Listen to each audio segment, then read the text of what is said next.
పాటలు పచ్చి పసుపు గొమ్ములో పసుపు తీసి రాసినట్టుగా పూచె తంగెడు కొమ్మలు వేల రంగుల పువ్వులో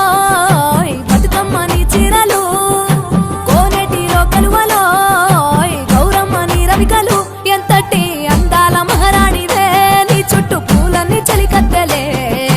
నిన్ను చూడాలని ముందుగా వచ్చిందే పువ్వుల